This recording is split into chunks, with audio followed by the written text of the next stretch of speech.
పల్నాడు జిల్లా వినుకొండ పట్టణంలోని డాక్టర్ చిన్నపరెడ్డి హాస్పిటల్లో కడుపు నొప్పితో వచ్చిన మహిళకు కడుపులో గడ్డ తొలగించేందుకు గత 4 రోజులు డాక్టర్ చిన్నపరెడ్డి హాస్పిటల్లో 4 రోజుల క్రితం పెద్ద ఆపరేషన్ చేయగా ఆసుపత్రిలోనే చికిత్స అందిస్తున్నారు. ఇక ఈ క్రమంలో శుక్రవారం ఉదయం ఆ మహిళ విపరీతమైన కడుపు నొప్పి రావడంతో వైద్యులు మహిళ భర్త వారి బంధువులకు సమాచారం ఇవ్వకుండానే మరోమారు ఆపరేషన్ చేశారు. అయితే ఆపరేషన్ వికటించడంతో మహిళ అపస్మారక స్థితిలోకి వెళ్ళింది. సోమవారం రోజు మేము హాస్పిటల్ దగ్గరికి వచ్చాము. హాస్పిటల్కి వచ్చిన తర్వాత లోపల గర్భసంచి తీయాలి అబ్బాయి అని నన్ను అడిగితే సరే సార్ అని చెప్పా. సార్ ఆపరేషన్ చేయాల్సిందే అని అన్నాడు.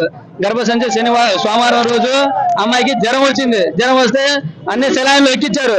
సెలైన్ ఎక్కిన తర్వాత జ్వరం తగ్గిందమ్మా. 6 గంటల ఉదయాన్నే 6 గంటలకి మీ భార్యకి నేను ఆపరేషన్ చేస్తానని చేస్తామన్నారు. సరే అని చెప్పేసాను. నా 6 గంటలు అనుకున్నది 7:30కి సర్జరీకి అటెంప్ట్ చేశారు. లోపలికి నా చేత సైన్ పెట్టించారు. ఫస్ట్ నా చేత సైన్ పెట్టించారు.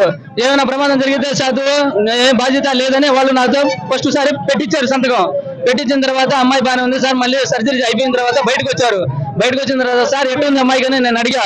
సార్ బాగానే సక్సెస్ఫుల్ అయిందా అని అడిగితే సక్సెస్ఫుల్ అయిపోయింది అబ్బా, ఇబ్బంది ఏమీ లేదు, నీకు ఏ ప్రాబ్లం నీ అమ్మాయి ప్రాణహాని అనేది లేదు అని నాకు చెప్పిండు. చెప్పేసరికి సరే అంతకంటే మనకి కావాల్సింది ఏం లేదు. ఇప్పుడు భార్యకి ఆపరేషన్ అయినా బిడ్డ పుట్టినప్పుడు ఏం చేస్తారు, సంతోషం ఎట్టుంటుందో అట్లా సంతోషం వచ్చింది నాకు. నా భార్య నా బతికితే చాలు అనుకున్నా నేను. మరుసటి రోజు మత్తు దిగిన తర్వాత కడుపులో ఒక సైడ్ నొప్పి వస్తుందని